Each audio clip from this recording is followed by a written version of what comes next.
Well, hello everyone. Welcome back to my channel and welcome back to a final Prehistoric Kingdom update before the early access release on April the 27th.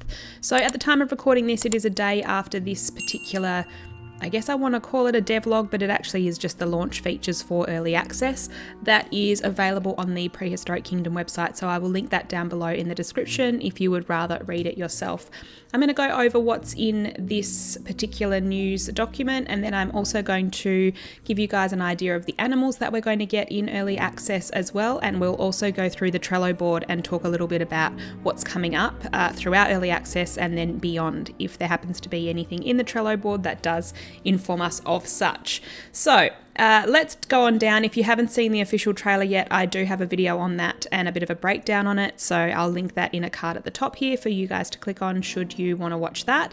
Let's head on down and have a little look at what we are getting in early access. So we're going to have 23 prehistoric animals, so that includes both the mammals, the aviary species. When I say aviary, I guess I mean like the gliding species, and then also the dinosaurs. We're going to have 3 playable maps, some animal welfare will be turned on, and we'll have some basic economy management. There is other things involved as well, and they'll talk about that further down, and so we'll go over that. The dinosaurs that we're going to have are all listed here. I'm not going to read out every single one of them. We'll have a look at the pictures of each of them later on, and I will talk about each of them then. Then we have the mammals and also the mini exhibits. It's really exciting to have 3 different maps available. So initially when we first got Alpha, we did have the Costa Rica map, I believe, and then we kind of got that one taken away and we were given the Spain and the United Kingdom map. The United Kingdom map is the most recent map that we've been given, but we're going to have all of these playable in early access, which is going to be great. So each map has specific tailored soundscapes, which I love, color grading and ambient lighting, so that players can enjoy the different environments in each of their parks around the globe. And then we have game mode. So you have the challenge mode, which is where you take control of your park as a manager, and you can grow your economy by developing infrastructure, care for the animals, maximize your potential exhibit score. So you have your exhibit scores and they give you more science points. Obviously the animals are happier and so on. And then the more science points you have, the more skins you can unlock, and also the more dinosaurs you can unlock. So I did have a go at the challenge mode in a stream recently, and I actually found it quite fun, despite the fact that I'm not a huge management fan. I definitely will be doing like a little series on a park perhaps where we're actually managing rather than just building. All right, let's head on down here. Then we also have I guess this is like the excavations dashboard, and you can see all the green ticks mean that everything in that area has been found. So you can see here there's the mammoth in this area, and then you've got the 3 different skins or the 3 different colors that you can have on each of those animals. I guess, you know, if you're really into sort of that kind of unlocking the science points, all the management stuff, this is all going to be great for you guys. Then we have the sandbox mode, which basically means you can customize everything. So you can also turn everything off if you want. So you can have as much cash as you want, or you can also give yourself an amount of cash, and you can have as many science points as you want, or you can give yourself an amount of science points. I think depending on the go of the lighting in the game, I might actually use customizable settings to start up a challenge map in inverted commas, because it's really tough to see at night at the moment in the game. So, and I know that that's something that they are going to fix up. Then we have this amazing image here, which I really like how they've done a pool here. I'm not sure how the guests would get in and out unless this is the ladder on this side here. Then they've got like a little implied hotel, which I love. And then just this like tropical map where they've got all the dinosaurs in. So that's awesome. All right, scenario. A fully narrated tutorial by the wonderful Nigel Marvin is available to play and can be accessed via the main menu. Although intended for newcomers to the game and genre, this is a helpful guide, and it's a joyful park management experience for all players, which is great. Like, I'm really happy that they're giving everyone a tutorial to start off, because if you are new to this genre of game, or even if you've played others, it is really good to have the opportunity to actually learn straight up, so you don't have the frustrations of not being able to do certain things or not knowing how to do certain things. So I also want to include a few tutorials on my channel coming up shortly too. Build terraforming. So we've got the normal terraforming, we've got the different types of water, all of that. Desert grassland biomes are still in the works and will be added in future updates, which I love.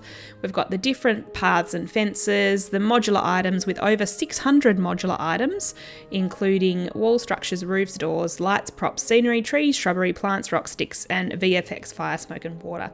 A selection of modular shapes are also available, which means basically the sky's the limit with this game because everything is scalable. So you can build whatever you want. You can go as simple or as detailed as you want, and your imagination is just the limit. If all that's not enough, decorative modular pieces can be scaled. Yes, I've just talked about that. Also, there are, I guess, the already created shops and things like that for those people that don't love building. You can just plop them down. So that is something, to keep in mind. The custom modular prefabs, there you go. And then also we're going to be able to soon have Steam Workshop support, which means just like other games of this genre, we'll be able to pop everything that we build up on the workshop. People can download it and then they can use it in their park, which is going to be amazing. All right, manage animal welfare. Gosh, this is quite a long little devlog. Every species in your park has needs, and it's up to you to care for them. They require the ideal fencing, paddock size, water, forest, and cleanliness. You can view these stats by clicking on the habitat category in the animal info box. So there you go. You can see here and here, there are the little squares that you can click on to see what they need, and then you can add that into their habitat. This Triceratops just looks amazing. Okie dokie, they will poop. You can add the dung or you can clean them by selecting the clean command from the bottom of the exhibits menu, which is great. I love how we've got that clean command. I'm hoping down the track they will incorporate sort of perhaps some staff actually coming in to clean the habitats, but at this stage I'm happy just to be able to click a button and have it clean itself, which is quite nice. Exhibit score, donation and science points. Players can improve the state of habitats by watching out for animal welfare and working to maximise their potential exhibit score. This will increase passive science points production and park donations from guests. Soon we'll be looking into guests interacting with buildings. For now we've added a simulated economy for amenities and exhibit donations that will add some complexity to the economy management in your park. To find your exhibit score, simply select the perimeter fence of a habitat. So there you go, click on there and it gives you the habitat perimeter. Then it also gives you your score and I guess this little bar fills up. So this is the maximum score you can get, 2000, but it can sometimes be only half, this blue line and so on, and then it gives you what the bonuses are. So the region, the dig site, the time period, all of those things, and your animal rating that is in there as well. I said before, science points are used to unlock new dig sites and animals. Players can collect the science points passively by each enclosure based on the enclosure's current exhibit score. So basically, the higher your exhibit score, the more science points you are going to accumulate, which means the faster you can unlock new dinosaurs. Basic power management. Certain infrastructures will need electricity. In the park infrastructure category, such as solar panels or wind turbines, they can be placed next to buildings to power your park. I'll just jump in here, guys. Just after I stopped recording, I realised I hadn't actually shown you all the dinosaurs and mammals that we are going to get in the game. So let's have a little look at what we're going to get in early access. So you have the Acrocanthosaurus, and I'll just zoom in on these models so you guys can see them. Then you have the Argentinosaurus, the Brachiosaurus, the Camarasaurus, the Dinokairos. I really love this little feathered model. He's really cute. And they have some really cute scratchy animations now with the sound that's been, really well worked on. The Dryosaurus, can't wait for this little guy. In the trailer, it's actually a feathered version of this. And I really love the small dinosaurs. I know you're probably all well aware of that by now, but I'm really looking forward to playing with this one. Edmontosaurus, one of my favourite models in the game. I just really love it. Iguanodon. The Lambeosaurus, Nozutoceratops, Pachyrhinosaurus. There's also a feathered version of this, which is amazing. The Parasaurolophus. I love this model too. Protoceratops, currently my favourite in-game dinosaur. I love the little fellas. The Psittacosaurus, I think maybe might overtake the Protoceratops. We'll have to wait and see. Styracosaurus, the Torvosaurus, Triceratops, Tyrannosaurus, which I'm sure is a lot of a favourite for a lot of you out there, and then back to the Acrocanthosaurus. So we'll scroll down now to the mammals. All right, in early access, you can expect to see the Coelodonta, which a lot of people just call a woolly rhino, and then the mammoth, which a lot of people just call a woolly mammoth, and then the Smilodon, which I know a lot of people that I know are super excited for this one. I am too. I cannot wait. It's going to be such an awesome one to see in game, so I'm really looking forward to that. And then last but not least, of course, we have the little Microraptor, and then the Archaeopteryx. So those are the current animals that are being given to us in the early access. I'll just jump back and finish off this episode with a discussion about the Trello board and early access itself. What can you expect to see in the next few months? So what I thought I would do is I would open up the Trello page, but I do want to let everybody know that early access is a huge achievement, but by no means is it a finished game. With continued development and support, many more features are expected to be released in the future updates so that players can truly build the ultimate prehistoric kingdom, or the ultimate prehistoric zoo of their dreams. If you're interested in seeing what's in the works for Prehistoric Kingdom, you can visit our Trello page to view the biggest content updates coming in the next few months. Okay, so it's really important for everyone to understand that this is still an early access game. It's sort of had a lot of hype building around it, particularly I'd say over the past 6 to 8 months, but more so in the past 6 months, and then definitely over the past month. There are a lot of people who are super excited to play it, and I'm so excited for you guys to have your hands on it. But I just really want people to understand that it is not finished yet, and there are going to be bugs and things that we need to help the devs, we need to help them develop the game further. So just bear that in mind when you're buying the game, and also when you're playing it and reviewing it, that it is really important to understand that it is still in early access, so it's not finished. Let's see what's happening over on the Trello page.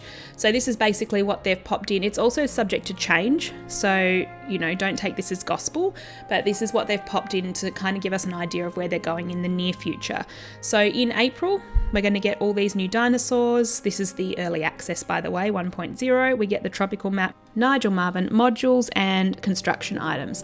Then early access 1.0.1, they're going to give us a few more things according to this. So additional animal animations and also a food production system, which I'm actually quite excited about. So we're going to have different options like plants, fruit, kibble, insects, meat, and fish. And I guess we can choose how much we want. Also, this is interesting, shipping time.